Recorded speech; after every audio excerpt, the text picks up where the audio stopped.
here to celebrate the 79th Annual National Cartoonists Society Reuben Awards.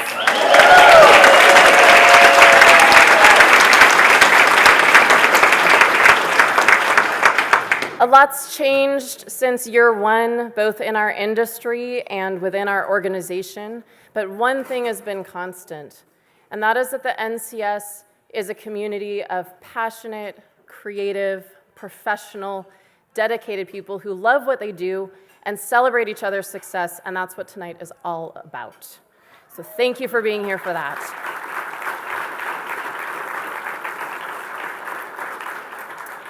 So speaking of celebrating, there's a lot of people here to celebrate, and there are also a lot of people that I need to thank. If you were with me in San Diego, you may remember the power of the one clap. I know. Well, without all of our volunteers and sponsors and supporters and staff, we would all be home dressed weirdly, professionally nice for being at home. So we need to thank a lot of people, and one of my favorite ways to do that is to do something very powerful where this room is going to clap simultaneously in unison. It's really neat. Now, to clarify, this is appropriate when we're going through a list of people to show gratitude, but when it comes time to celebrate our honorees and our nominees, we're going to applause like mad. Just normal applauding, okay? So we're going to practice normal applauding like mad. All of our honorees and nominees in the room, if you would put a hand up, a wave, a sparkle fingers, please applaud these folks.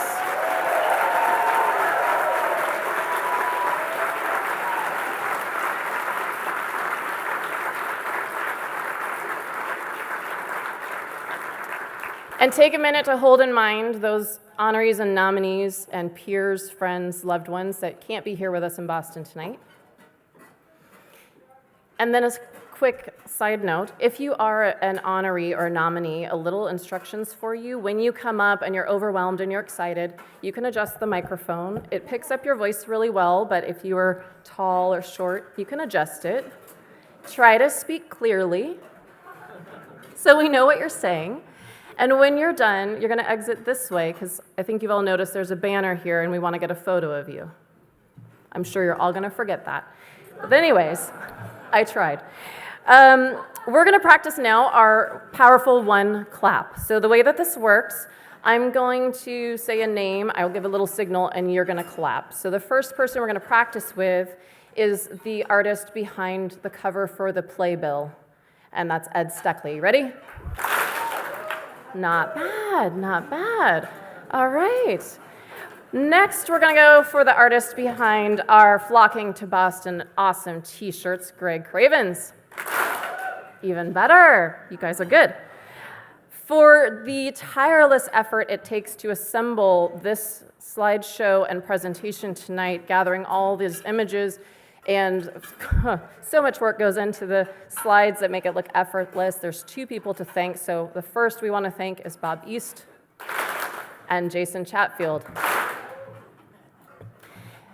During the presentation, you will hear the silky, beautiful baritone voice of none other than John Kowaleski. For delivering our amazing array of awards safely and presenting them beautifully up here, thank you to Drew and Lisa Aquilina. Very good. For the incredible mathematical algorithm that is seating arrangements, please thank Anna Richmond. For huge help with local connections, including this incredible video crew, there are 15 cameras in the room, ladies and gents, so behave yourselves. Please give a clap for George Karalias. And for all the signage, the nominee signs, for photographing throughout the event, please thank David Folkman. And for a lot of local promotion and partnership, this person's not in the room with us, but I can't emphasize how critical this person and the Boston Comic Arts Foundation is, and some of those folks are here, but Gina Gagliano has been an amazing resource, so please give her a clap. For helping with goodie bag resources, local insights, and other suggestions, a big clap for the New England chapter. Thank you for hosting us in Boston. It's pretty powerful, this one clap, isn't it? Now we're going up the next level. Now we're going to 3 claps. No, we're skipping over 2. We need to do 3 claps for everyone who contributed to our amazing goodie bag swag. Very good. For every single one of you who placed a playbill ad, those funds help support the NCS Foundation, by the way, so thank you for that. For all of our incredible guests, panelists, and session speakers yesterday and today, thank you so much for inspiring and informing us. We can't do these events without funding. Lots of support in planning and logistics and making it happen while we're here, and of course that takes funding. So we need to give special thanks, and we're going to shift over. This is applause. First of all, the NCS Foundation is a huge part of this and is our sponsor to help make it happen, so thank you.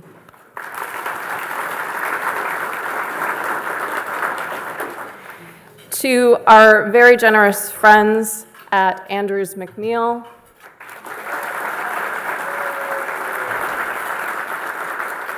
they are sponsors, and I'm sure you noticed they gave us really neat drink tickets for tonight. Yeah, extra clap. To our incredible supporters from King and the King team.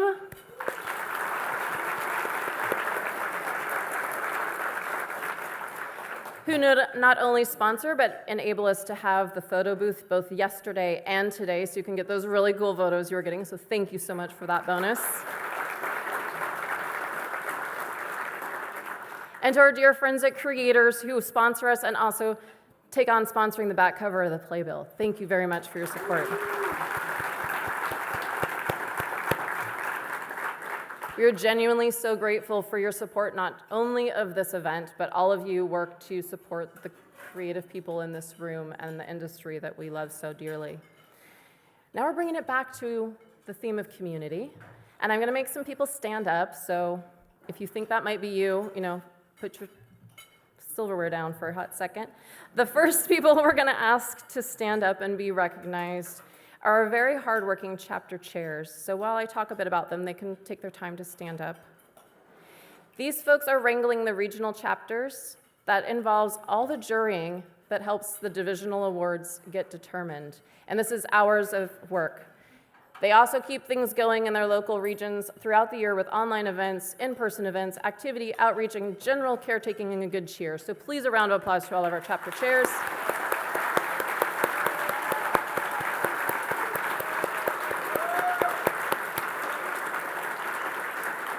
And some of you can stay standing because next up is my fellow board members.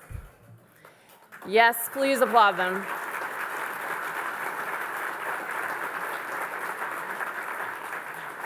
We all volunteer to serve this organization, and it's been such an honor working with this dedicated and passionate and energetic group of people the last 2 years, and we are proud and pleased to continue to serve you, so thank you so much to my fellow board members.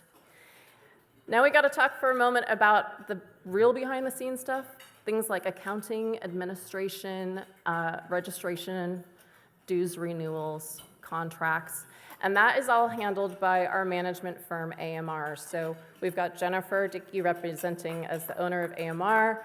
We have Liv and Jessica is over here, Vera and Sean and the whole team.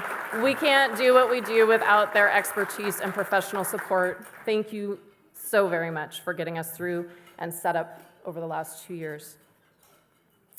Penultimately, right, vocabulary. I have to thank my personal support crew, my husband, Jason.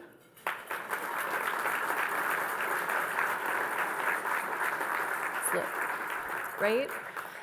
My dad, Greg.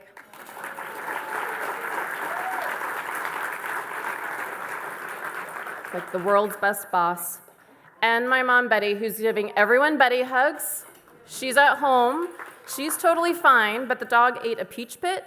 The dog's also totally fine and very smugly kept her home. So she's sending all of you her love and those, Betty hugs that nobody can mimic, but Betty. So she loves you, and we'll say hi to her.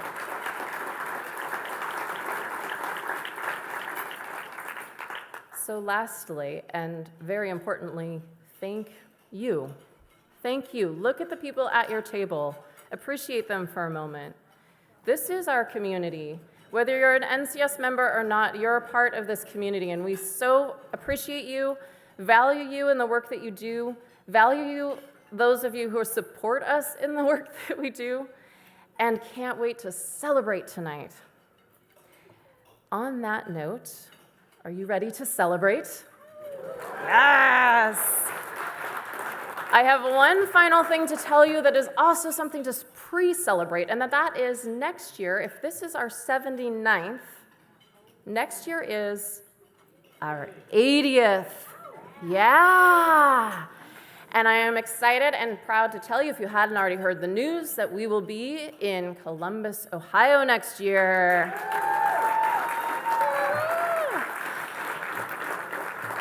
It's going to be big. It's going to be amazing. It's going to be special. We're partnering with the amazing folks over at the Billy Ireland Library and Museum. It's going to be phenomenal. So save the dates. We're going to see you there. And on that note, there's nobody more appropriate for me to introduce to kick off tonight's honorees than the amazing Jenny Robb.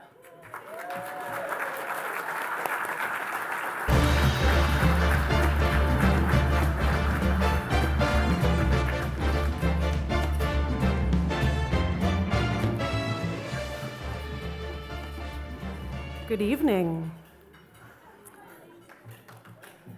The Milton Caniff Lifetime Achievement Award recognizes cartoonists who have elevated our medium with their outstanding and accomplished careers. The award is named in honor of a legendary cartoonist and advocate of the art form, who was also the founding donor of the Billy Ireland Cartoon Library and Museum, where I have the good fortune to serve as the head curator of comics and cartoon art.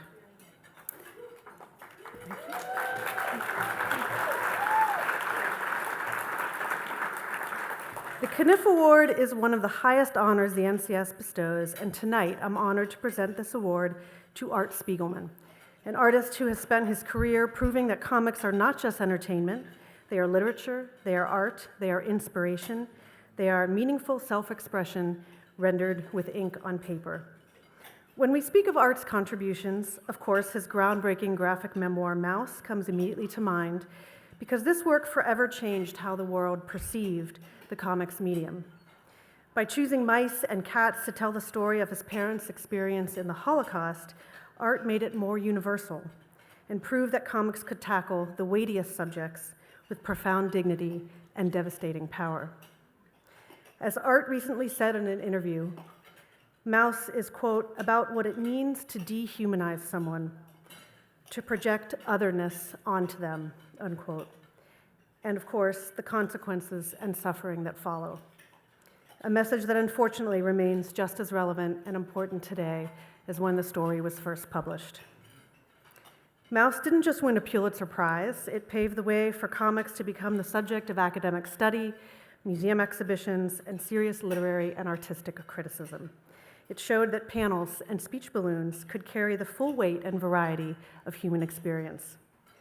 But Art Spiegelman's legacy extends far beyond this masterpiece.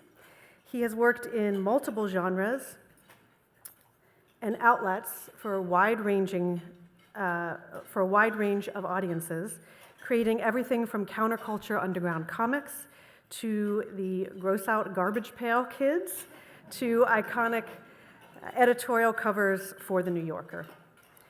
He brought the language and imagery of comics to other media, including lithography and stained glass, and even wrote the story and lyrics to a jazz opera about the American comic book. One of my personal favorite works by Art is his two-sided lithograph that pays homage to newspaper comics. One side depicts the bastard offspring of art and commerce who murder their parents and go off on a Sunday outing. But there's even more to Art's influence and impact. In partnership with his wife, Françoise Mouly, Art brought his passion for comics to multiple transformational publishing projects. In the 80s, the pair co-founded, edited, and printed Raw magazine, an anthology that championed experimental comics and international artists, creating a platform where cartooning could grow evolve, and challenge itself. They discovered and nurtured talents who might never have found their voice otherwise, always asking, what can comics do that other art forms cannot? In 2008, they started Toon Books, an imprint of quality comic books for young readers by the likes of Jeff Smith, James Sturm, Harry Bliss, Laniers, and Art himself. As an educator and advocate, Art has spent decades fighting for comics to be taken seriously as an art form, lecturing at universities and other venues worldwide, curating museum exhibitions, and mentoring countless artists. Art has consistently used comics to grapple with trauma, memory, and the complexities of being human in turbulent times. From his early underground comics work to his post-9/11 graphic memoir, In the Shadow of No Towers, his work often asks difficult questions and refuses easy answers. Whether exploring his family's history, his relationship to art, or his reactions to societal conflicts, Art demonstrates comics' unique ability to make the deeply personal universally resonant. As a gifted storyteller and artist who believes in the power and potential of comics, Art embodies the spirit of Milton Caniff. And like Caniff, who spoke out against censoring comics during the infamous Senate hearings, Art has also become a spokesperson for free speech, arguing passionately against the recent book bannings that have especially targeted graphic novels, including Mouse. Tonight, we celebrate the extraordinary career and legacy of Art Spiegelman, who continues to show the world that comics, while accessible to everyone, are capable of achieving artistic and literary excellence while never losing sight of or apologizing for their low origins in popular culture. So on behalf of the National Cartoonists Society, it is my privilege to present Art Spiegelman with the Milton Caniff Lifetime Achievement Award.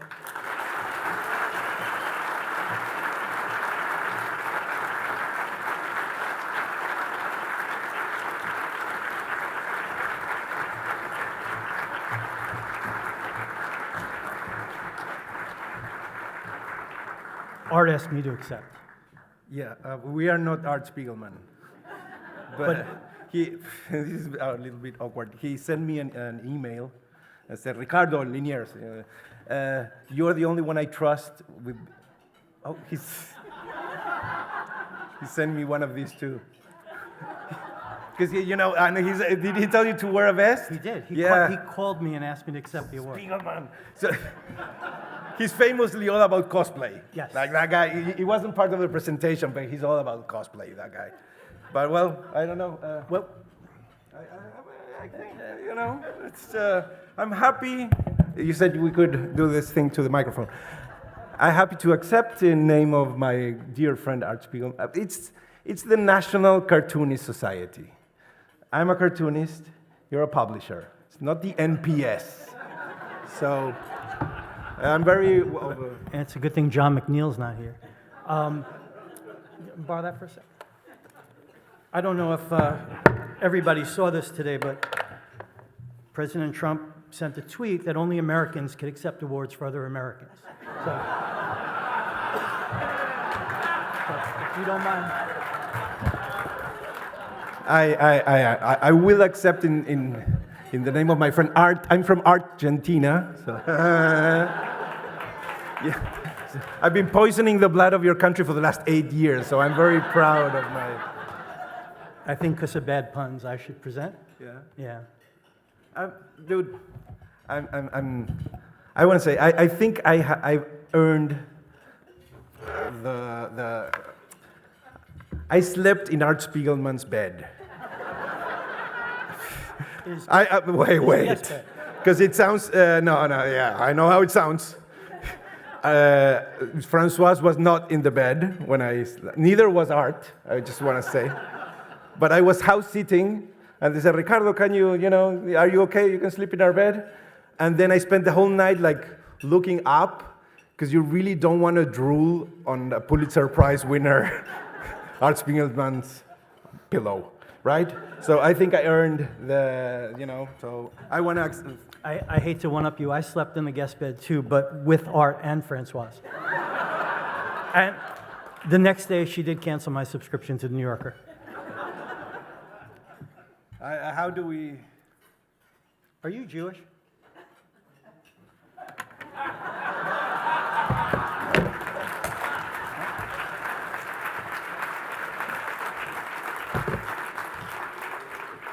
Mazel tov. First of all, Bill Griffith says to send his love to everyone. Too soon? Art couldn't be here. He's in Connecticut. He's working. He's got a deadline.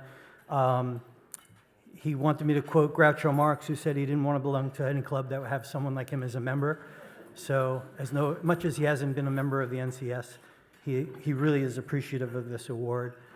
He and I have gone back about 25 years. I edited his Wacky Packages book and Garbage Pail Kids and Toon Treasury and a book called Siloon's Parade. And it's a real honor to work with him and to be friends with him and accept this award on his behalf. So thank you very much.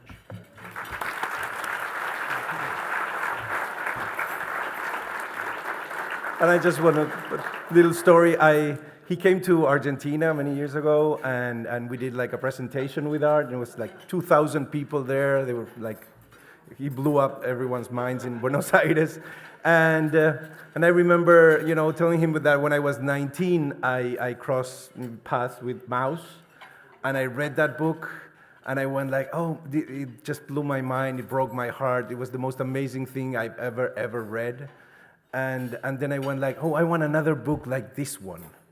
And there wasn't one. That was it. That was the book that was like that.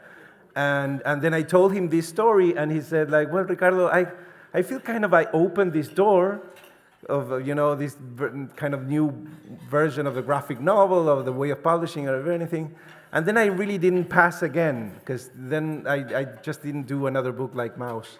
So, yeah, I hope he passed through that door at some point again, because, he's amazing. So, you can take it. Mazel tov.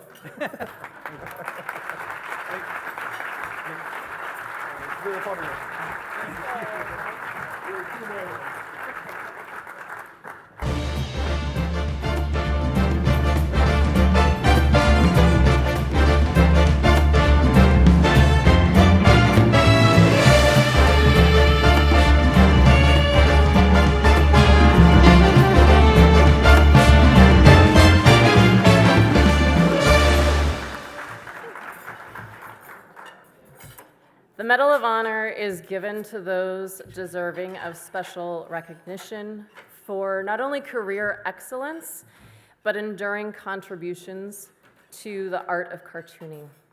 And while there are many, many talented cartoonists, there are a rare few talented cartoonist families. And on behalf of the NCS membership and board, we are humbled to recognize two gentlemen who are both of those things, Chance and Chris Brown. And I can't think of anyone more perfect to present this Medal of Honor to the Brown family than the legendary Brian Walker.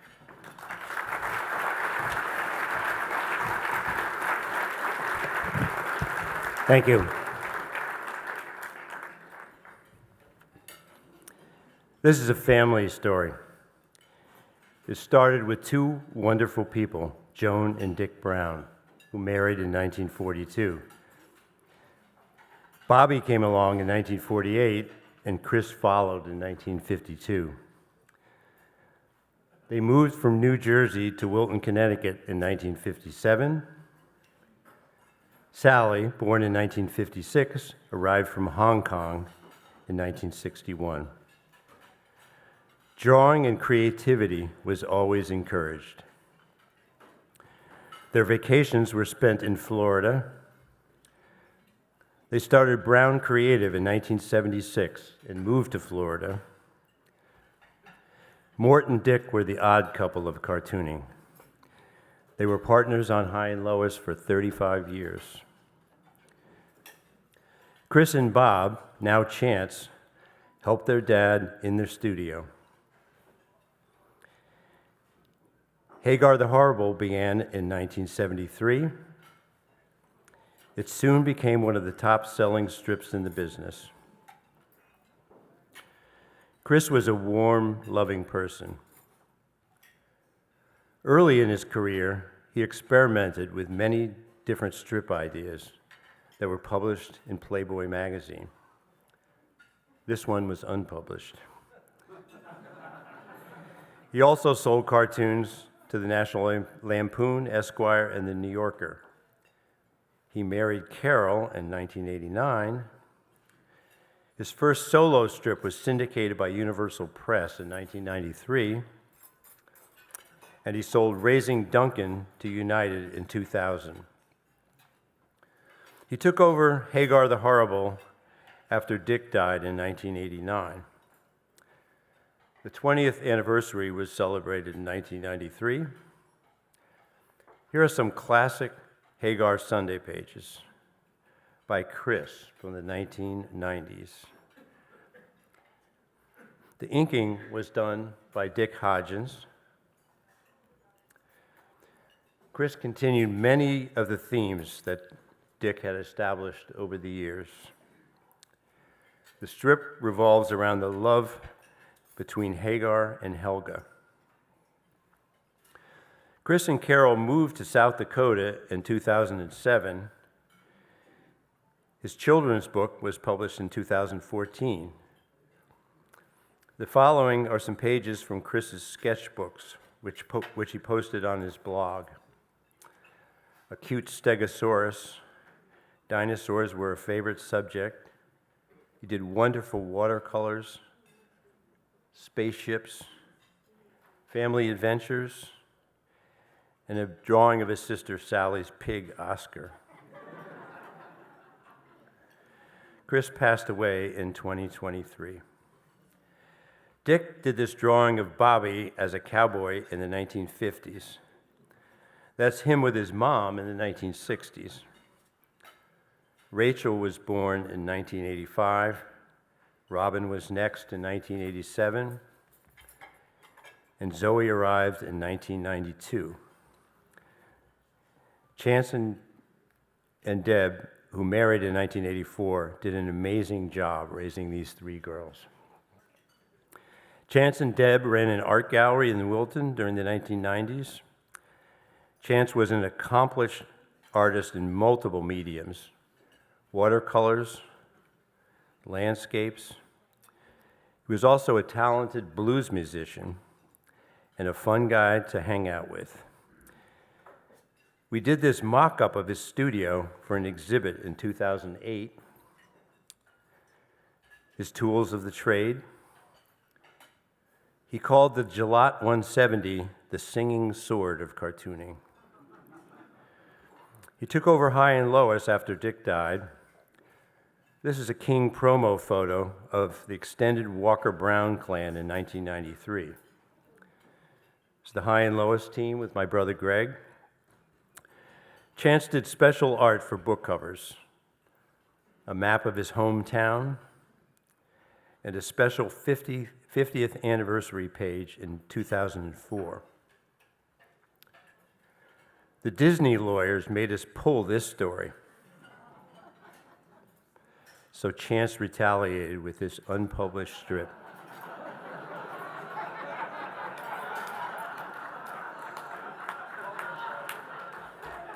A Sunday page drop panel was inspired by Edward Hopper. Here's a selection of classic High and Lois Sunday pages by Chance. Chip, of course, was in a rock and roll band.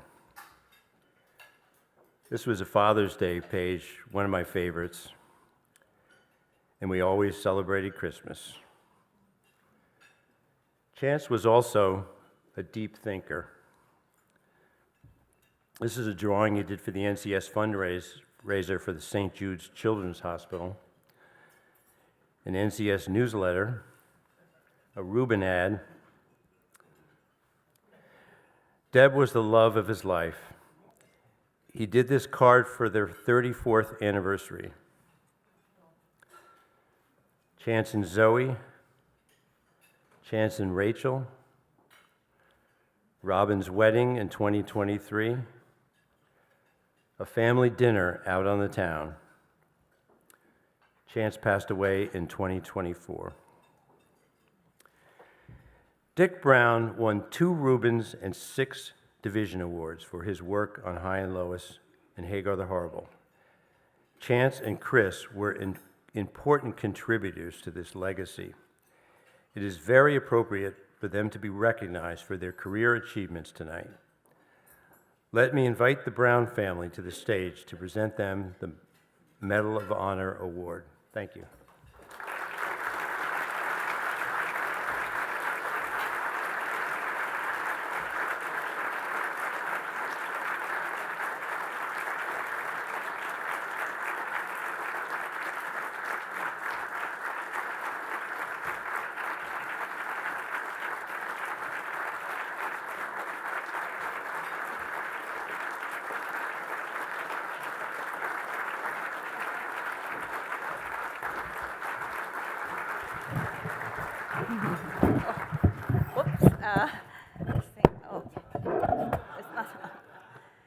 Hello, everyone. Hello, members. And I'd like to call you my family because growing up, many of my fondest memories were attending the Reuben dinner in New York City. It was such a magical time meeting and getting to hang out with my father's very talented friends. My father loved this industry because it's a business that is very people and family oriented. It was always my father's dream to create and be part of a family strip that reflects the love that we had within our family. Throughout the 50-plus years, our family worked together and our lives were interwoven with the lives of our cartoon characters in High and Lois and Hagar the Horrible. These strips grew from our family's love for each other and the community that supported us. From the very beginning, it was my father's plan that Chance and Chris would take over the strips. For many years, the three of them worked side by side, spending countless hours perfecting their art. As the years rolled by, they even gave the strips their own special touch. After my father passed in 1989, they took over the strips. Chance and Chris worked continually for several decades until their passing in 2023 and 2024. Although they are no longer with us, we, their families, are so proud to accept these medals in their names. Thank you again, SES members, for this tremendous honor. Thank you.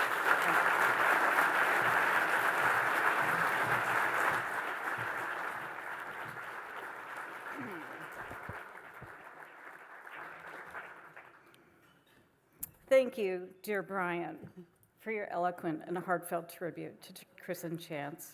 And thanks to you, Karen, wherever you are, and the NCS board for awarding these medals to our beloved brothers, uncle, father, and husband. We know both men would be extremely proud of this recognition from their peers.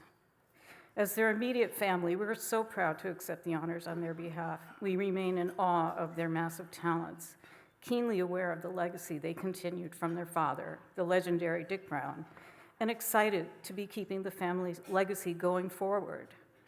But we don't do it and never have done it alone. Our legacy goes back to 1954, when King Features signed Mort Walker to create a new comic strip he called High and Lois and suggested Dick Brown as illustrator. As many of you know, the two artists became great friends and excellent working partners for the next 35 years. Mort wrote the gags, Dick drew the cartoons, with the longtime help of writers Jerry Dumas and Bob Gustafson and inker Frank Johnson. When King Features began publishing Dick's Hagar the Horrible in 1973, Dick relied on his wife Joan and Chance, Chris, and Sally to select the best gags that he and writer Bud Jones had written. Then Dick's intricately penciled work would be inked by Dick Hodgins. The Brown brothers, who had already been assisting Dick for years, continued the system of comics production after his passing in 1989. Mort's sons, Brian and Greg, joined him in writing High and Lois at around the same time, continuing their own legacy, along with Beetle Bailey, and they still provide the scripts for every High and Lois strip. I should mention here that, talking about continuity, that the fax machine and Federal Express back then greatly facilitated continuity, the way the internet does now. We would be nowhere without them. In time, our little company, Brown Creative Enterprises, Inc., brought in a new high and lowest illustrator, Eric Reeves, who's been drawing and inking the strip steadily since 2012, except once when a tornado blew his neighbor's roof into his kitchen. And in 2014, Hager got a new production team with gags written by Bob Weber Jr., who was nominated for a Best Variety Entertainment Award tonight, and illustrator Gary Holgren, who took over both drawing and inking Our Viking Family in 2019. We know that both strips' origin stories would be much different if not for the foresight and talent recognition of King Feature Syndicate's management and editors. We owe a huge thank you to all those at King, including CJ Kettler, who have supported and promoted their creators through all 70-plus years the Brown family has been part of the King Features family. It's our job now to keep Hager and High and Lois moving steadily into the future. I think I can speak for Sally, Rachel, Robin, and Zoe in promising to do everything we can to honor the magnificent legacy we've inherited. Thank you.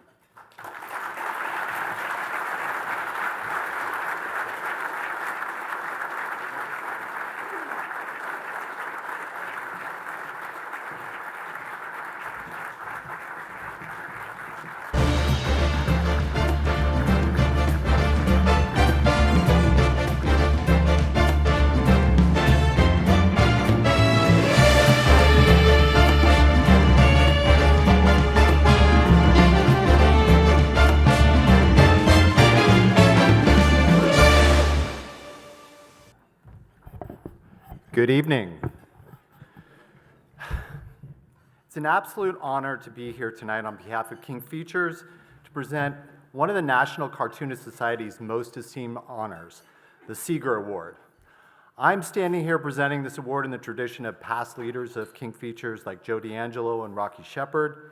Current president, just mentioned, CJ Kettler, couldn't be here tonight. She took a knee recently, not in protest, just a high-stakes match with her stone walkway. But let's just say the walkway is undefeated. So I'll be giving the award this evening.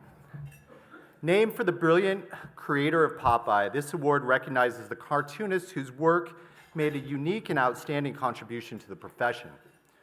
It's given not just for excellence in craft, but for legacy that has shaped and elevated the cartooning world. Since its inception in 1971, the Segar Award has been presented fewer than 30 times, making a rare and meaningful distinction. Past recipients include some of the most revered figures in comics: Dick Brown, Mort Walker, Charles Schultz, Bill Keane, Jim Davis, and most recently, Hillary Price in 2023.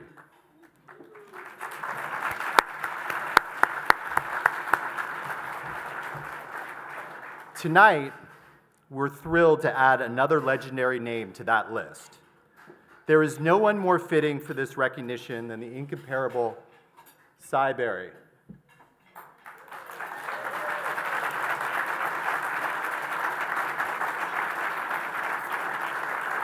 Born in New York City in 1928, Cy began his career in the golden age of comics, mastering both pencil and ink with breathtaking finesse. He lent his talents to iconic titles like Flash Gordon and Tarzan, and made an indelible mark with his work on the historic 1957 civil rights comic Martin Luther King and the Montgomery Story, a publication that would go on to influence future generations, including Congressman John Lewis, and also be translated into multiple languages and even influence events like the Arab Spring. But it was in 1961 that Cy began the chapter that would forever change the adventure strip landscape. This is when King Features asked him to take over the Phantom. Over the next 33 years, Cy didn't just carry the torch, he redefined the strip, infusing it with cinematic pacing, expressive line work, and narrative depth that drew millions of readers around the globe. His Phantom was not just a masked hero. It was art in motion, driven by Cy's clarity of vision and storytelling brilliance. Even now, Cy continues to create, to teach. His passion for the craft is boundless, and his influence can be seen in the work of countless cartoonists who followed in his footsteps. Tonight, we celebrate not just a remarkable career, but a legacy of imagination, dedication, and integrity. On behalf of King Features, it's my great privilege to present the 2025 Segar Award to Cy Berry, a true legend of the comic arts. Congratulations, Cy.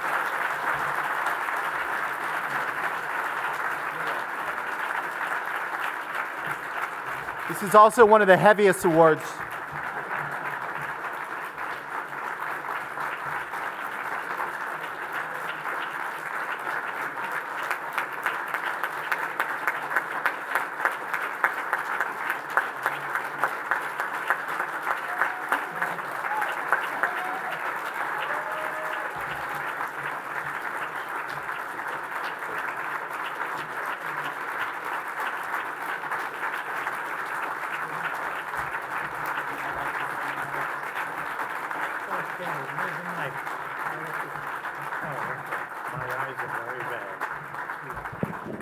How's that?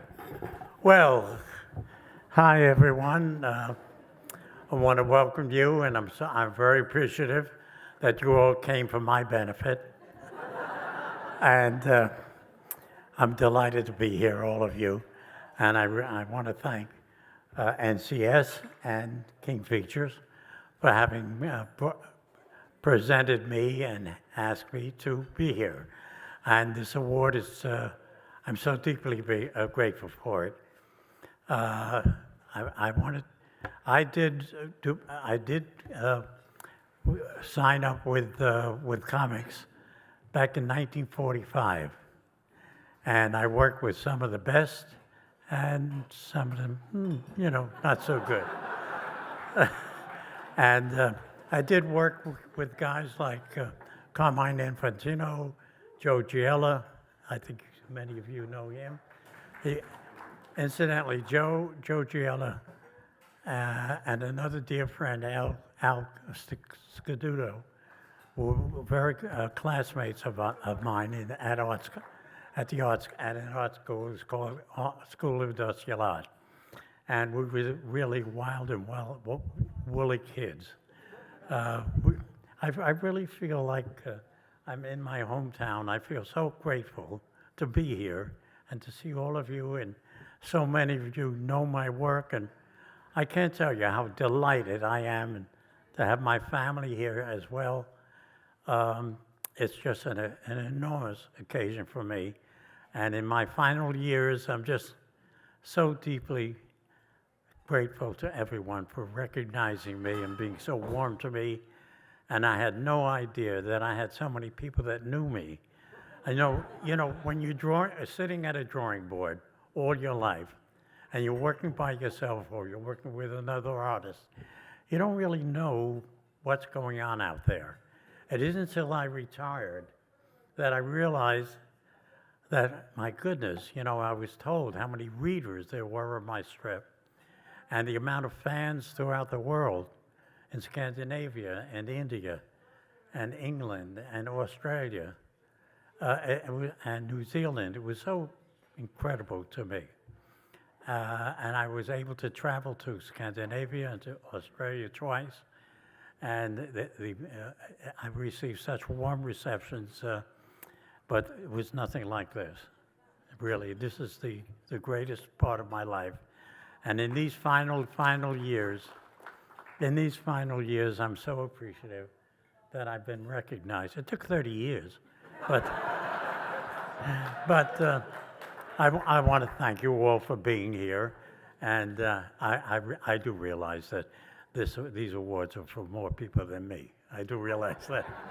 So let me thank you again, and I love you all, and I've just loved this field. Thank you, Paul.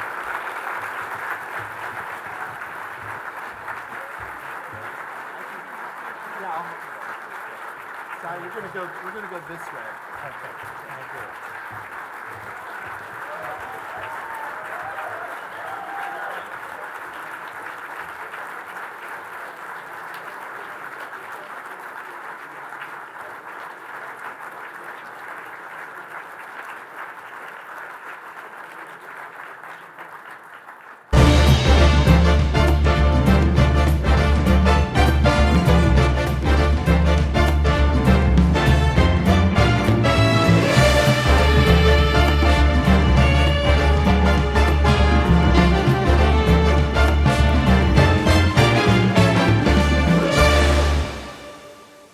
Thank you for that applause.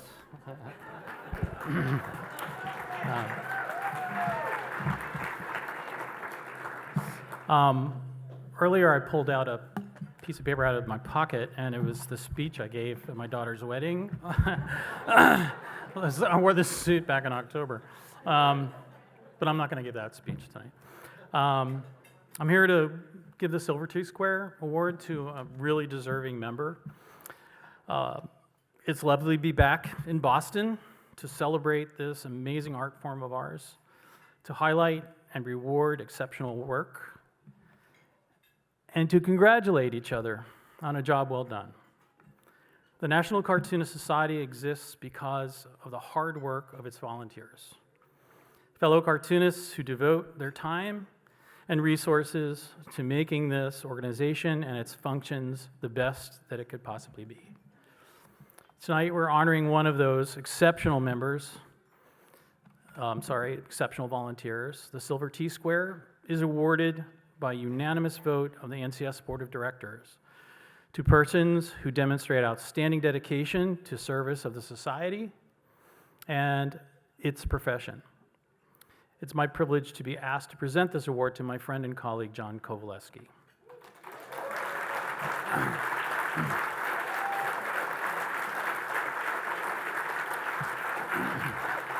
Being an NCS volunteer can be very daunting at times, and for some of us more than others. In my experience, these volunteers go beyond what is asked of them, and they do so gladly, selflessly, and without fanfare for the benefit of us all. When most of us are enjoying the Reuben weekends, these volunteers are working behind the scenes, making sure that the seminars go off without a hitch. We work on the roasts, the meetings, the awards, and it can be enormously stressful at times. In fact, before he became an NCS officer, John had a full head of hair. His tenure as an NCS volunteer board member encompassed over a decade, serving as secretary under 4 NCS presidents. John helped to create the upstate New York chapter and was chair for 5 years. He was also asked to join the J. Kennedy Scholarship Committee. Under his direction, the award went from institutionally based to giving it to individual student artists and inviting the winners and their families to the Reuben Awards to receive it. These were John's contributions and John's ideas. Past winners have gone on to careers as Marvel, Netflix, the Library of Congress, Apple, PBS, Amazon Prime, Disney, Nickelodeon, DreamWorks, Comedy Central, Warner Brothers, and others have become graphic novelists, book publishers, and New York Times bestsellers. When asked to chair any task, and from my personal experience with John was first in line and thorough in its execution. He asked questions, he provided insightful input, he expertly problem solved when things went awry, and always gave 100% of his effort. When the NCS had a talent show in 1999 in Boca Raton, John agreed to join me, Paul John Boscaccia, Sean Parks, and Steve McGarry for the grand finale of the Full Monty. You could say that John gave the NCS the shirt off his back along with his pants. There are so many others in this room that deserve this level of recognition, but tonight we're going to honor John, so please do so. John, come up and have your moment.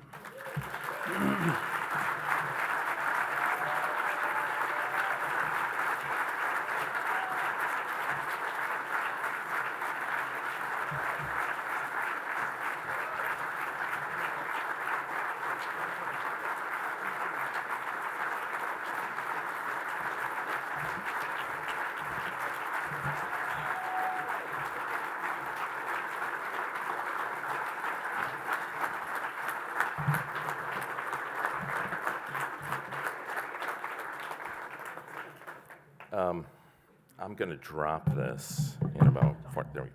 Yeah, could you? It's heavy. Thank you. I have a speech because I tend to ramble. I'd just like everyone to know that I really have to pee. And it says it right here. I really have, no. First of all, I would like to thank Karen and the board for this honor. I'd like to, just because I will forget names and stuff, I just want to thank all the past presidents, which do include Rick, and the past boards that I got to serve with, of both of the NCS and of the foundation. It was my honor to be entrusted with the J. Kennedy Memorial Scholarship. Daryl Cagle, back in the aughts, had asked me if I wanted to be involved with the foundation. He said that they needed people to work on the finance committee and the scholarship committee. I reminded him that I am a cartoonist, and thus I have a loose grasp of finance. Because I'd been teaching college, though, I did have some ideas of how a scholarship could work. I told him my ideas, and he said, "Congratulations, you are in charge." As we were retooling the scholarship, that is when J. Kennedy unfortunately passed. King Features donated funds to create an endowment for the scholarship in Jay's name. That endowment was added to by Jerry Scott and Jim Borgman, Patrick McDonnell, and a number of other cartoonists. I want to thank all of them for their generosity in helping the next generation of cartoonists. And speaking of the next, yeah, please.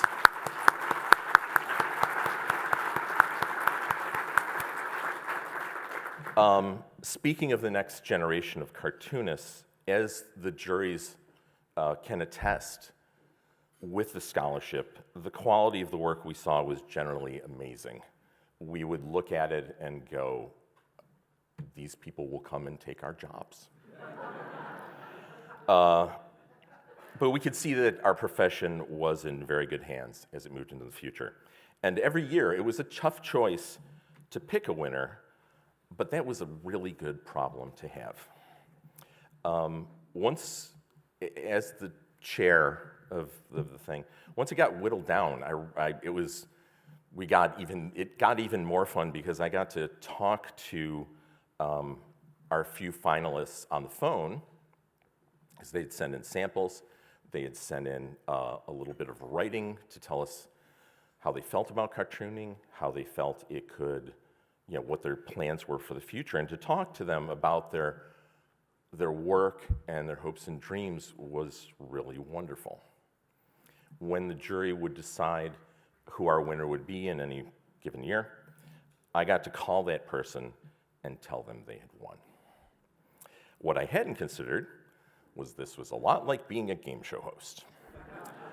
You get to give away a lot of money that isn't yours to people who really want that money. And something that happened more often than you might think is that when I told these people they'd won, they cried. They were so appreciative of this help with their education.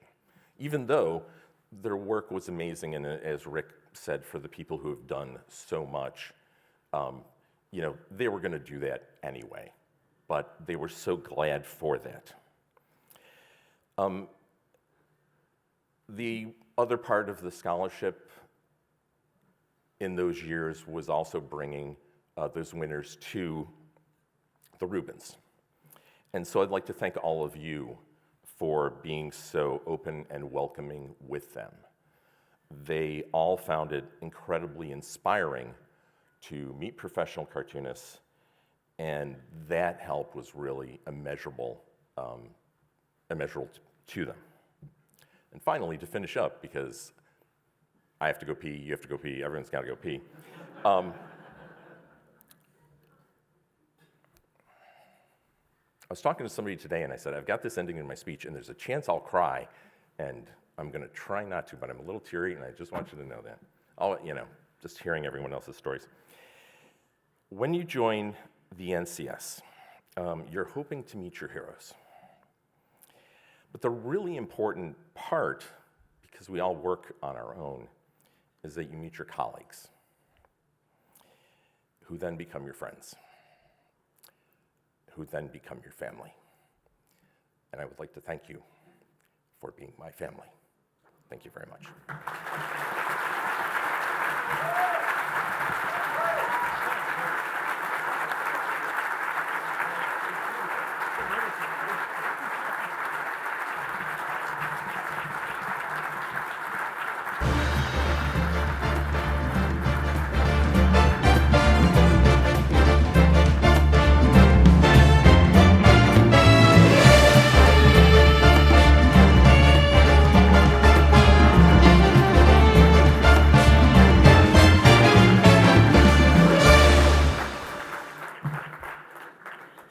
Right, speaking of the J.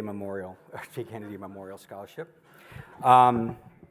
you know, I also would like to say thank you for all the outstanding work that you did on the scholarship program, but I like to point out that the minute I became president, you quit on that. So we had big shoes to fill, but a lot of people, one of the things about this scholarship, and this weekend has been no exception, is I have people coming up to me and saying, and telling me about how important Jay was to their careers and their work, and how much they love the fact that this scholarship is in his name.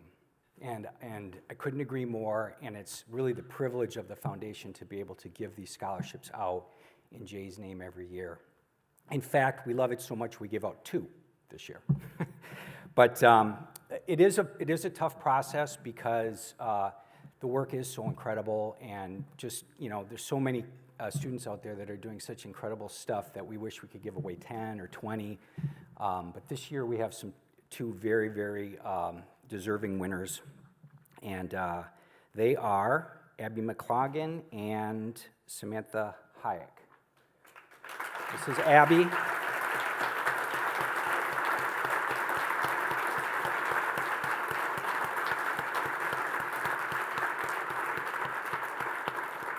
And that's Samantha. So Abby is a student at the Savannah College of Art and Design, and Samantha is a student at the Columbus Art, I can't remember what the vernacular is, but they're both incredibly talented, and it is so inspiring to see these young cartoonists and what they do, and how our profession is, you know, moving into the 21st century with some real panache, and it's just really wonderful to see, and it's really great to be part of this process. So congratulations to them. Thank you, King, and all the donors that make this possible from the initial endowment, and congratulations to the J. Kennedy winners.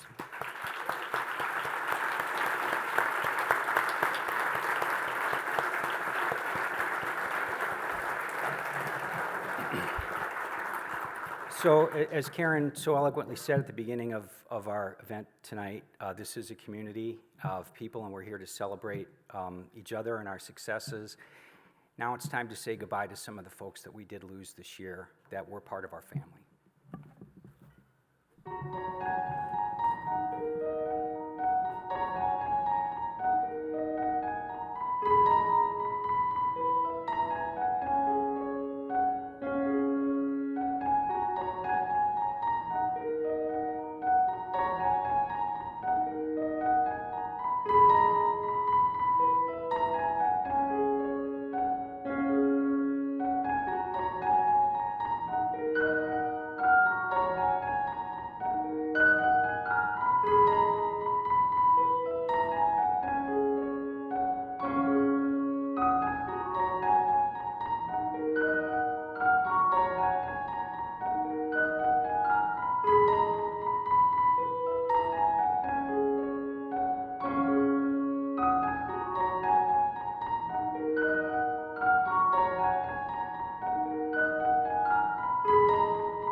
Welcome back, everyone.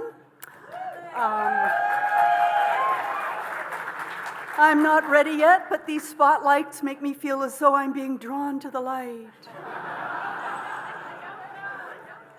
Okay, so there's a new category this year, very exciting, variety entertainment.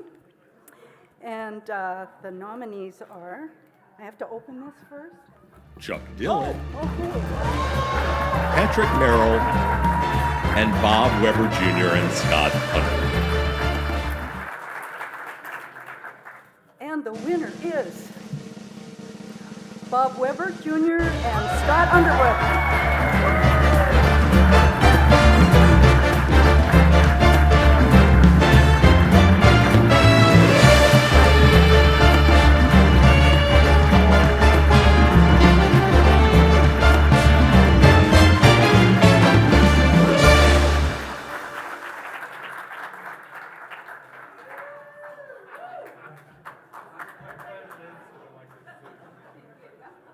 Went the long way round. Congratulations. Thank you so much. Thank you so much. Wow.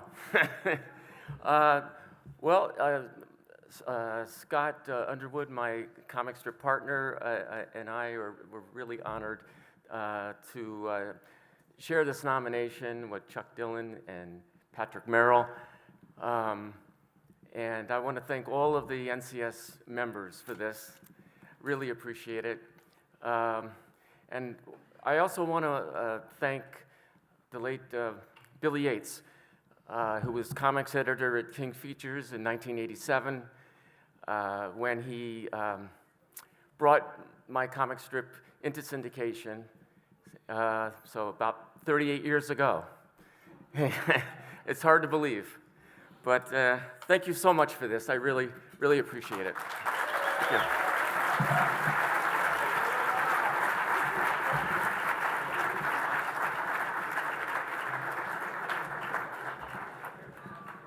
The next category this evening is editorial cartoonist. And the nominees are Reuben Bowling, Rick McKee, and Rob Rogers.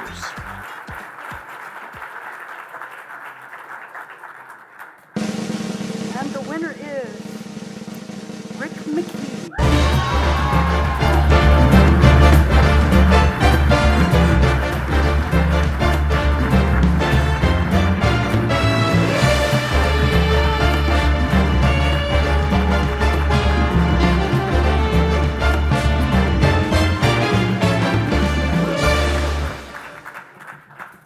Wow, well, I'm kind of stunned, so thank you so much. I'd like to thank the NCS. I'd like to thank my parents for not freaking out when I told them I wanted to be a cartoonist. And I think as an editorial cartoonist, I'd like to thank Donald Trump for doing the heavy lifting and making my job so much easier. So thank you very much.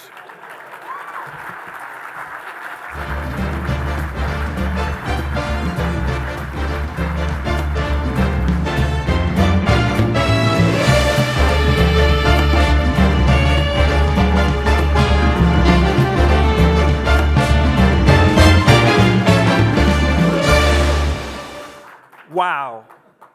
Take a moment to appreciate all of the talent that is seated here tonight. There's enough creative energy in this room, I believe, to light up the entire city of Boston. Tonight's nominees for Gag Cartoon are Amy Wong, Dan Mistea, and Christopher White.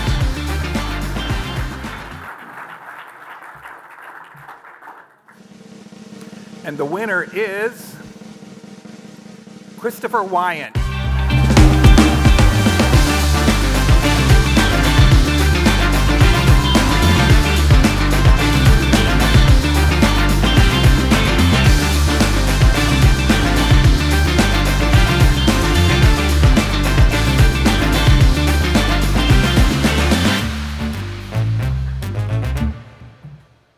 Wow, okay. This is the right height. I want to thank, it's a total surprise, and I was just talking to Mort Gerba, the greatest cartoonist in the world for New Yorkers. A big round for Mort.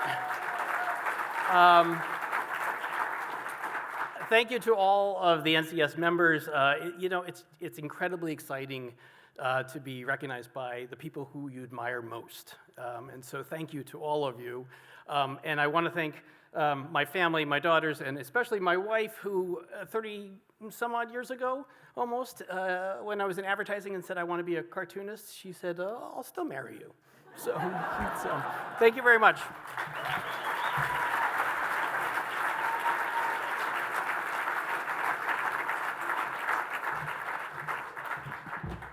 Book illustration. The nominees for book illustration tonight are Chuck Dillon, James Lyle, and Danish Mohidi. And the winner is James Lyle.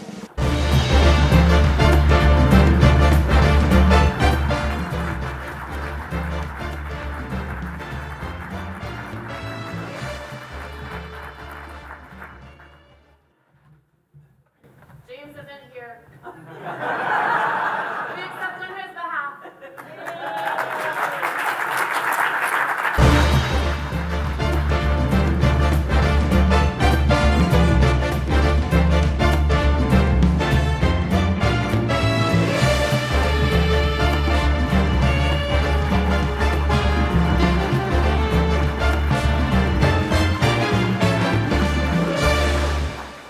Hi, gang. I'm here for all of your comic book needs. All 5 of you people in my entire industry might actually be in this room. These are the nominees, right? Yeah? Nominees. Oh, yeah, I can't see a thing with these glasses. I'm wearing the wrong glasses. They actually asked me to say something about comic books. 'Cause okay, they're really long comic strips with the vague hope of a Netflix deal. That's what comic books are. Okay, and the nominees are Jeff Austin and Phil Miller, George Broderick Jr., and Gideon Kendall.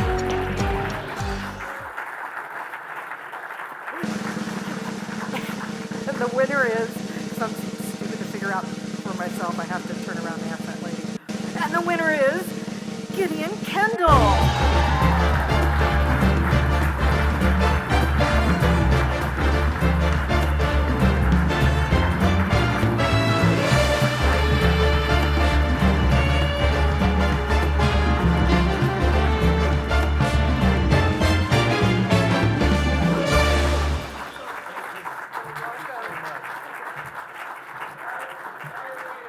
Holy crap.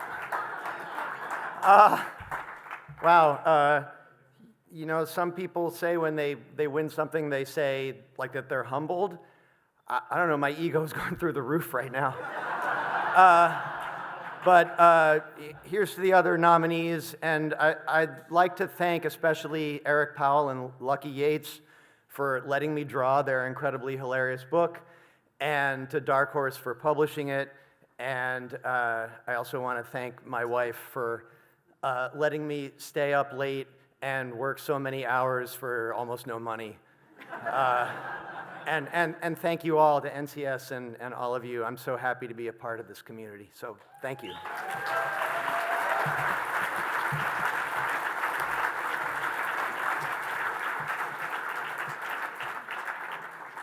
And graphic novels, really, really long comic books with the vague hope of a nanosecond mention at the end of a movie.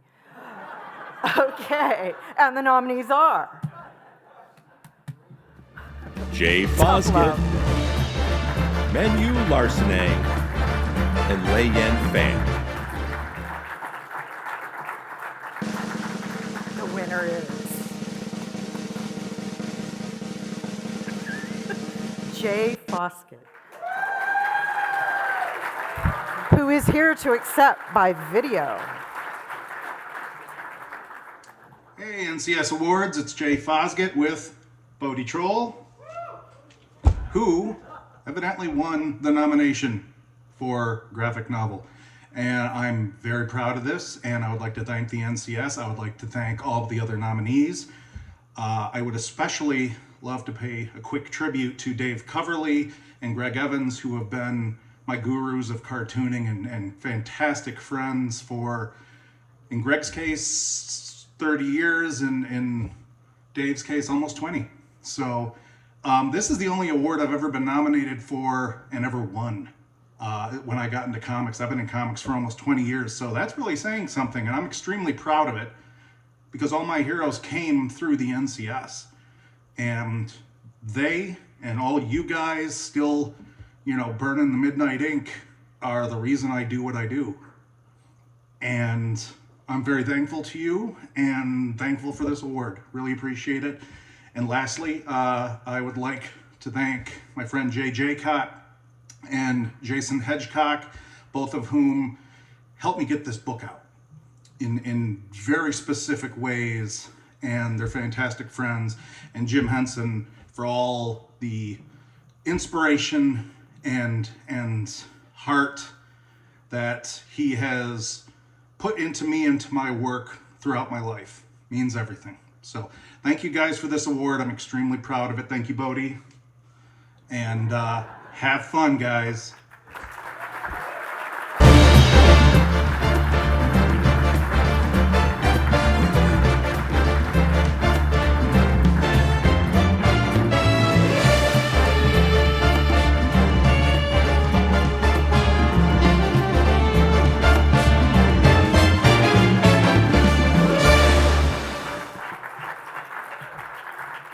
Hello. Before we get to the newspaper comic strip award, I just want to say that having attended Dave Kellett and Brad Gigar's panel discussion yesterday, I wanted just to show you how I feel about things now. So thanks, guys. Thanks a lot. So anyway.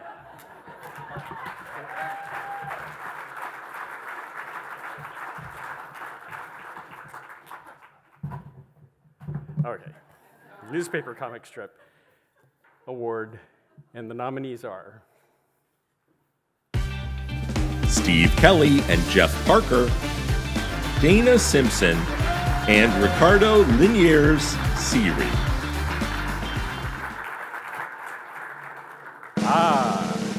The winner is Lanier.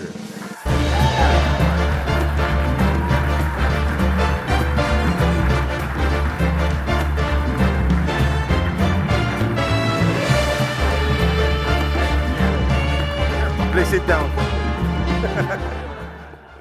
Okay. This is really, yes. Thank you. This is a good day. Hi, Charlie. I'll say something, just a little bit something about the daily strip. I love the daily strip. I've been reading daily strip since I was a little kid. Back in Buenos Aires, you guys showed up over there. I was telling Sai that I used to read El Fantasma in La Nación. And, I read Olafo, and I read Beetle Bailey. Like, I grew up reading all of you guys. And the daily strip, our natural habitat is kind of like the Amazon, is going away. It's kind of sad. And this is how, I'm pretty sure most of us learned how to read. Our father was reading like the boring, horrible newspaper, but it was a cool page. Let's go to the fucking cool page, And I will say this, two things. One, I always see these things, and it's always like, oh, and thank you to the other people in my... But I've been on the other side of the losing thing. I'm going like, Thank you for thanking me. So I decided to bring a couple of strips of mine. So Dana, if you're there, and Steve and Jeff, I will send this to you. So you guys, I get to keep these, but you get like a nice little drawing for you. Like, I do watercolor. I'm very old school. And just one more thing. I'm sorry, it's a little bit long, but this is important for me. When I was a little kid in Buenos Aires, my father is a lawyer, so he wasn't super happy when this happened. But when I was a little kid, he wanted me to learn English. And he was like, Ricardito, you should, learn English. He said 2 things, learn English and never ride a motorbike. And and he said, like, whatever you read in English, I will buy for you. And whatever you read in Spanish, you have to buy with your allowance. So he would buy me Mad Magazine, and he would buy me like Calvin and Hobbes and Stephen King books, like, And he thought he was being super smart, going to make into an English-speaking lawyer. But if you read Mad Magazine, you don't become a lawyer. And today, my father turns 80 back in Buenos Aires. So, un aplauso al Dr. City, my father, who's still explaining to his friends what I do for a living.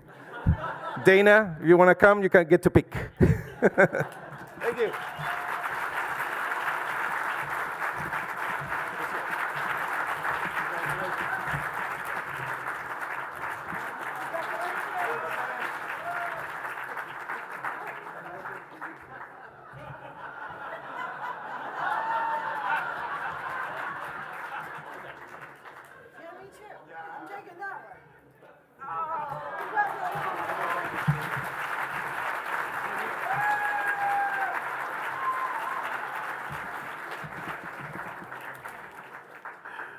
So now it's Best Online Comics Long Form for somebody presenting who's lived their life in 3 panels.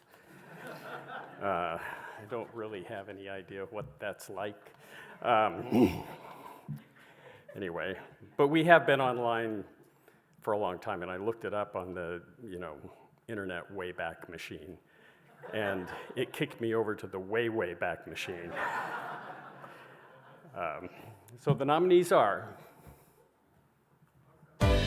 Amy Kurzweil, David Milgram, and Sean Wang. And the winner is David Milgram.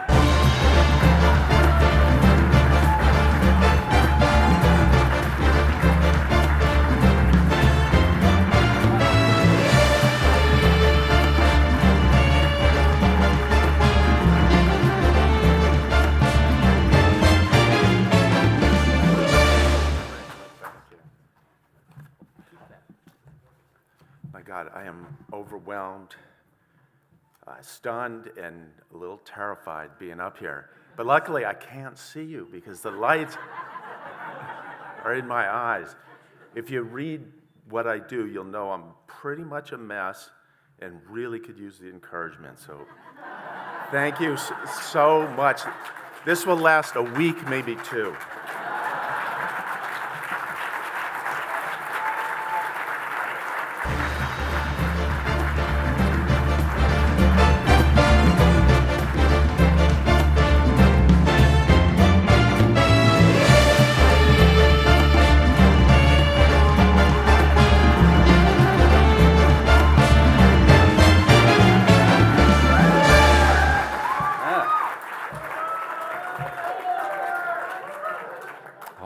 Calm down.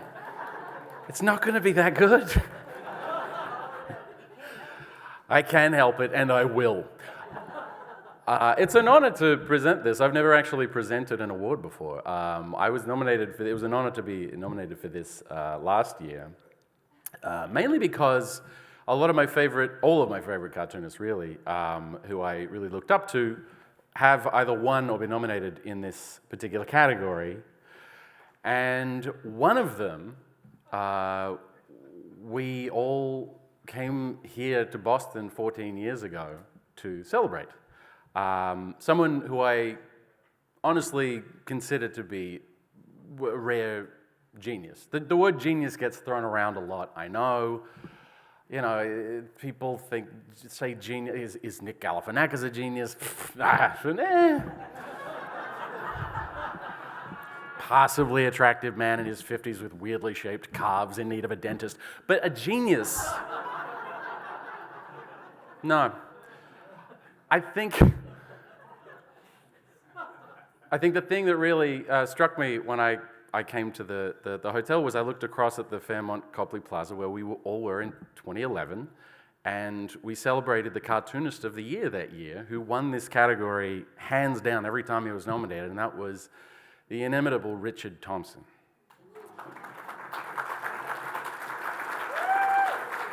Yeah, a genius, truly. And all that is to say that it's rare to be able to be in a room with people like that. And I remember we had an exhibition the following day after he had won the big award, and he was sitting there, and all I wanted to do was say hello to him. And I just couldn't get the balls. I just couldn't say hello. And I know there's a lot of young and new first-timers here at the Reubens this year. I've seen your badges. I know you're here. I just want to encourage you, if you have heroes in the room, and I know you do, don't hesitate. You don't know when you're going to get the chance again. Meet your heroes. Meet your heroes. Anyway, with that, the nominees are Nick Galifianakis, Tom Richmond, and Johnny Sampson.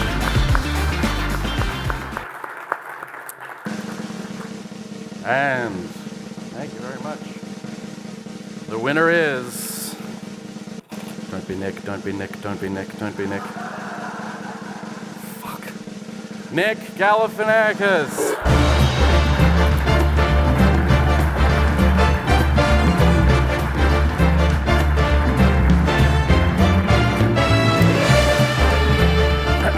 Thankfully, Nick isn't here.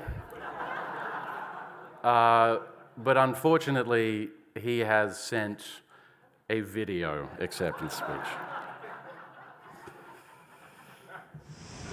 Hello, everybody. Good friends, distinguished colleagues, Jason Chatfield. Thank you so much for this very kind acknowledgement. I share it, of course, with my editors, Christine Lohman, Haben Kilati, and the one-of-a-kind Carolyn Hacks. I share it also with my family, a wife who has absolutely no idea what I do for a living, and the daughter who already draws better than I do. Pardon the sound quality, the island breeze and the waves might make this a little difficult to hear. I would also like to thank my co-nominees, Tom and Johnny. I am a huge fan of one of you. Wow, I wish I could be there in Boston with you tonight. I used to live in Boston, so I know that we could all just hop in a car and drive to a strip mall, maybe get any number of flavorless meats that the Bostonians put in between two slices of white bread. Or on the way home, get stuck in traffic and be entertained by that special eloquence, Boston profanity. Thank you very much again. I really appreciate it. Please hug each other for me.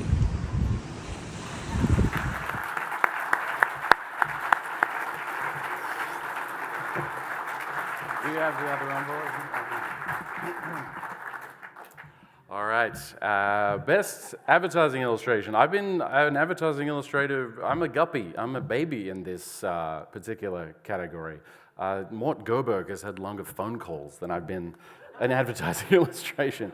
But nonetheless, it is an honor to present this award this year. And the nominees for advertising illustration are Tyson Cole, Bill Morrison, and Dave Wammen. And the winner is Dave Wammen.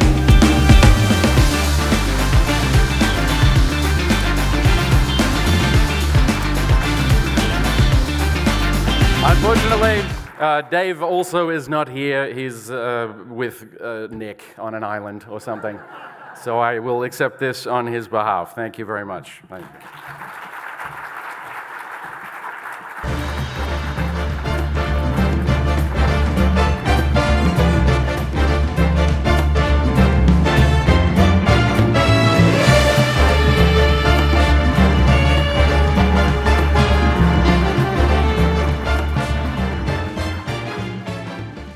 How do you follow Jason Chatfield? I got nothing that approaches that. I will say this, I love newspaper panel comics, particularly because they've got one shot, they've got one illustration, one caption, and they've got to be funny in that moment. And speaking as a guy who often gets a lot of word balloons and a lot of illustrations and still can't find the funny, I want you to know that I love you all and I hate you so very, very much. This year's nominees are Dave Blazek, Wayno, and Bill Whitehead. And the winner is Dave Blazek.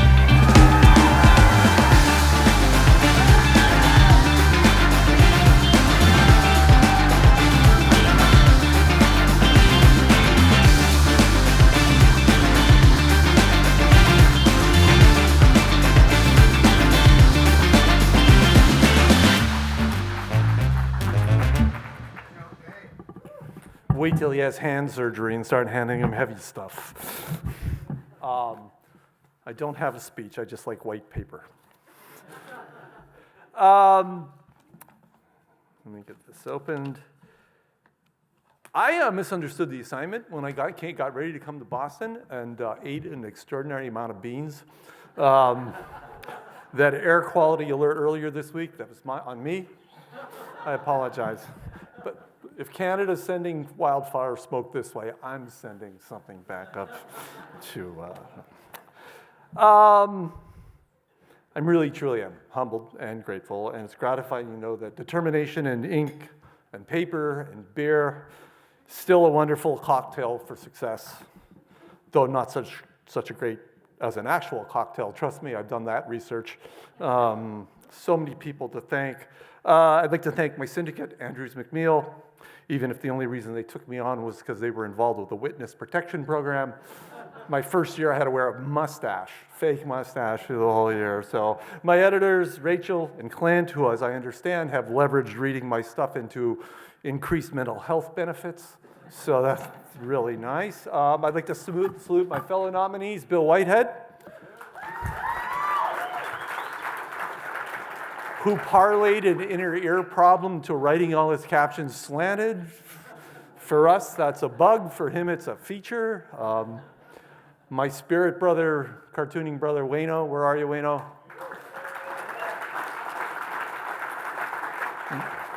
A man who so generously gave up his last name so Nick Galifianakis could have an ungodly number of letters in his. I have to thank my wife, Eileen. You know her, you love her. We've been married so long that on our last anniversary, she gave me a cake that said, "Had I murdered you the first year, I'd be out by now."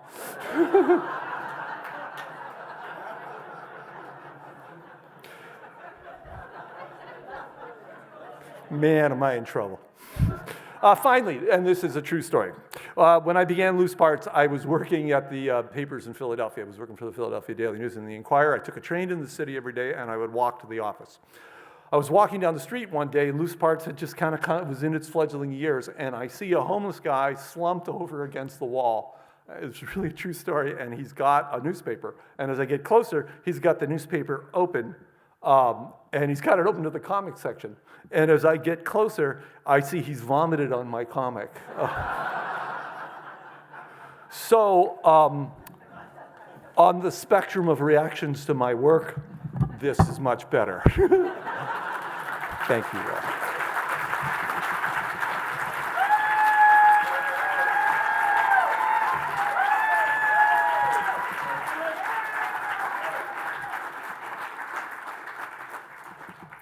I have in my hands the last divisional award.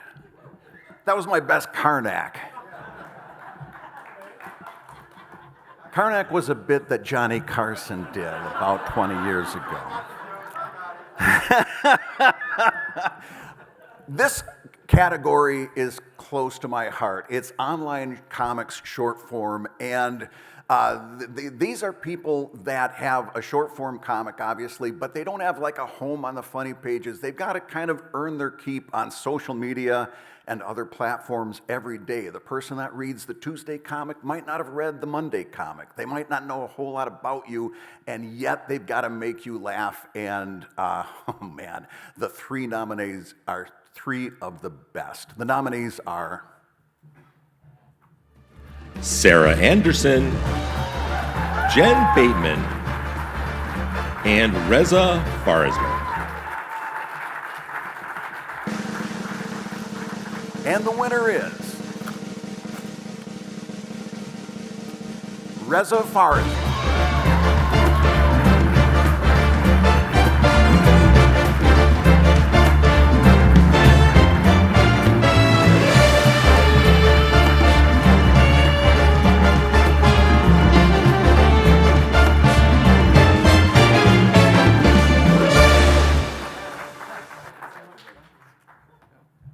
Actually really heavy, people weren't joking. Thank you to the NCS. Thank you to my fellow nominees, including my friend Sarah Anderson. Thank you to all the cartoonists who have inspired me and continue to inspire me, many of whom are in the room. I've wanted to win this award for a few years, but I didn't realize you had to submit yourself to be nominated. So I've just been patiently waiting for the call. 2024 was not even my best year of comics. You should have seen me in 2022 and 23. But hopefully I'll be back here in the future because I'm going to continue making comics because I love it. And yeah, thank you, everybody.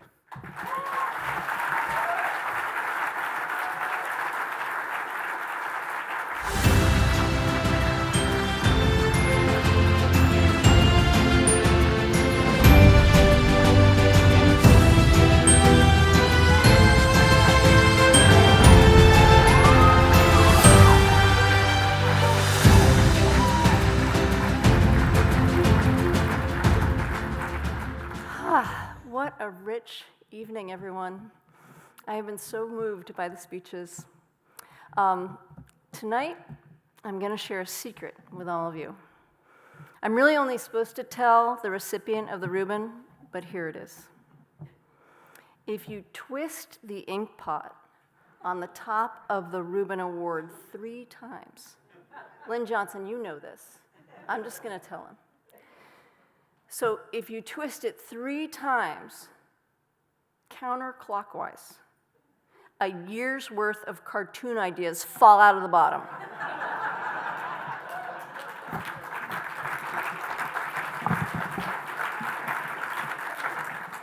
I feel very privileged to present this award for Cartoonist of the Year. The work created by this year's 6 nominees is beloved by so many the world over. But this award is special because it comes from your professional peers. So on behalf of all of us, I want to say that we see you, we recognize your talents, we admire your craft, and we value your voice. So, the nominees are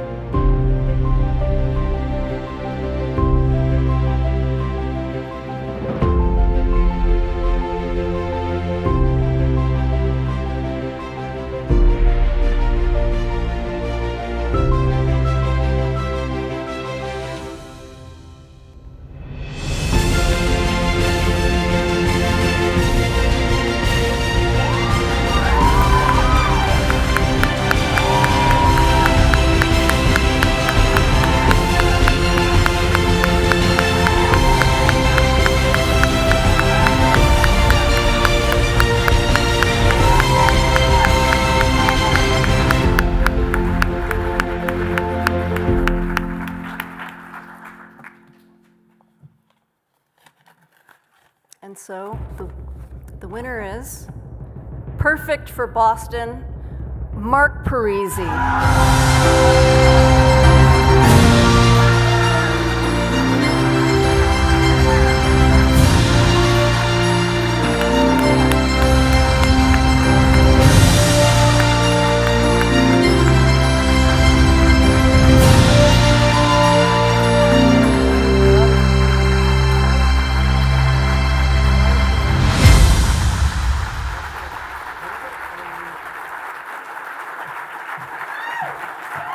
Thank you.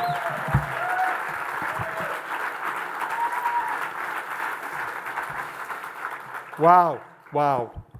That's how I'm going to start. Wow. This is the, I'm sorry, this is the speech I was going to say at Rick Stromansky's daughter's wedding. This is the, sorry. Legitimately, I feel like this is the, I'm shaking.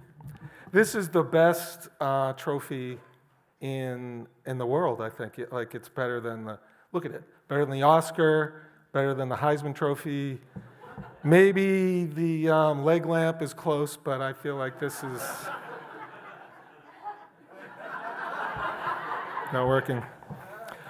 I have to apologize to Mark Tatuli because we have the same first name, and I know how that felt. So, and I know you've been waiting a long time, and I thought this was your year. And it's very strange to be up here. When Karen sent me the email, and she'll back me up on this, I'm like, I think you sent this to the wrong Mark. I think this was supposed to go to Mark Tatuli, and your email just filled in, his name. And she's like, no. And so, Mark, I thought this was your year. Dana, you're a rock star. Any year, this is yours. Will Henry, I wish I had 1/10 of your talent. I actually might have 1/10 of your talent, now that I think about it. Did I forget anybody? Oh, Dave. Dave. Dave, I love your suit. No, seriously, Dave and I, like, he's one of the panel cartoonists that just keeps me angry all the time because he's doing such good work and he makes me work so hard all the time. And, one of my brothers. And congratulations, you already won one tonight, so don't be greedy just yet. Your turn's coming. Tahid, yes, Tahid, you came out of the gate like a home run right away. Like I really thought, like, I don't know. I don't even know what to say. Like, you came out like you're so young and you're just right to the top right away. So be patient.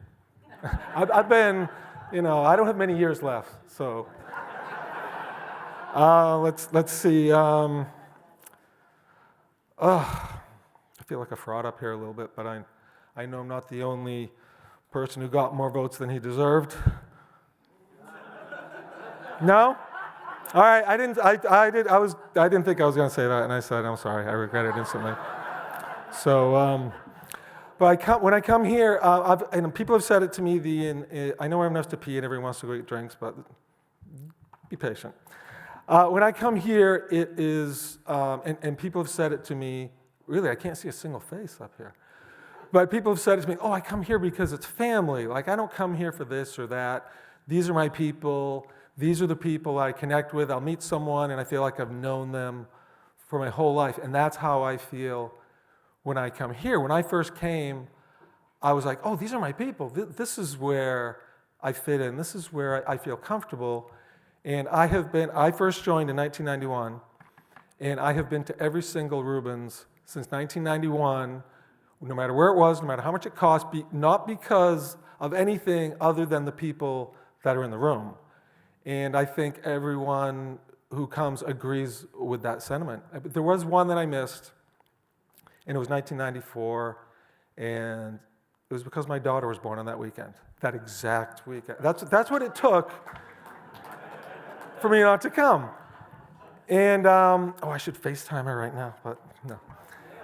And you might remember her because she was in the last Boston one, whoever was there. She was the one who you drew all over her arms.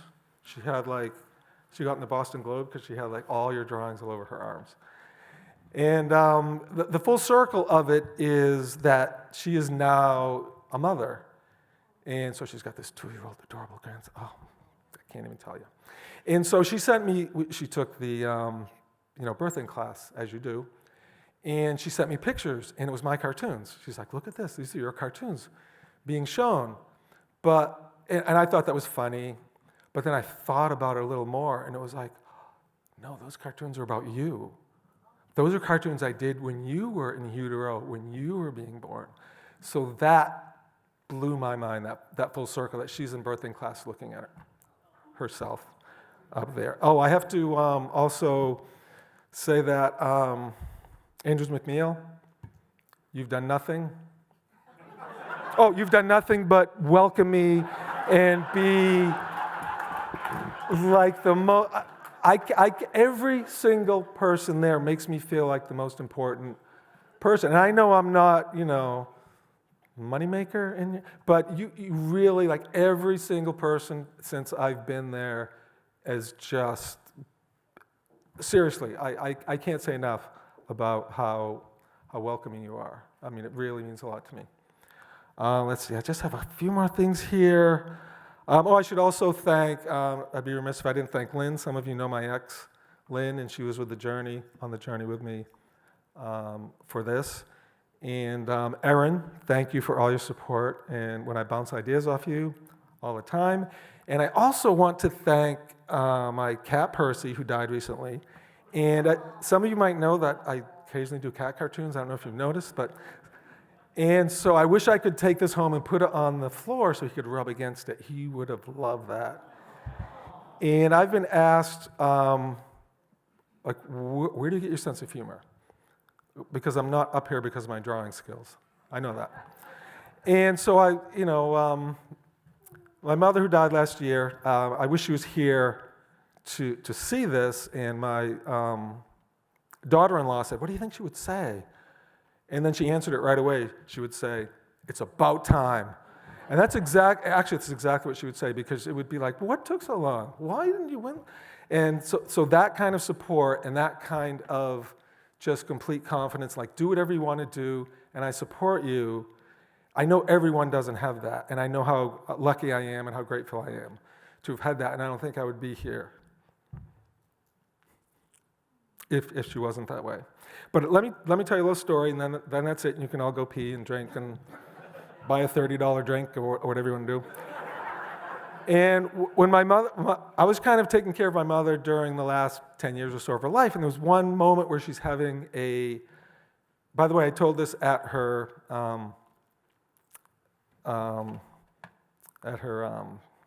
memorial. Thank you. And whoever you are, thank you. And so she was having a medical emergency, and I could see something was up, so I called an ambulance, and the ambulance didn't even want to move. They're like, her heart is so weak, we don't even want to drive yet. So they took her to the hospital. I followed. They said, go home. We'll call you and let you know how it goes. And they call, and they say, okay, her heart is so weak, but the surgeon isn't here, but we have to get an electrode to her heart to keep her alive until the surgeon comes in the morning. So, and they call, and they're like, we go up the leg, and they call back, and they go, we couldn't go up the leg. The blood vessels are too small, so now we're going down the neck. And I'm like, oh my God, this sounds horrendous. And so at one point, the surgeon comes in, pacemaker is in, everything's fine at that point. And so I go visit her with her sister, my aunt, Beverly, and she's telling the story of this is like my 85-year-old mother. She's laying there, she's like, I'm laying there, and there's like 3 doctors, and they're, kind of frantic, and they're between my legs, and they're trying to probe here and get in the knot. And then I look at them and I say, I feel like I'm in a porno. And she's telling me this. So if you want to know where I got my sense of humor, I think that might be where it was. So I can't tell you how much I appreciate this. I never thought I would be able to take this and put this on the shelf, and thank you so much. And to being in Boston, thank you so much.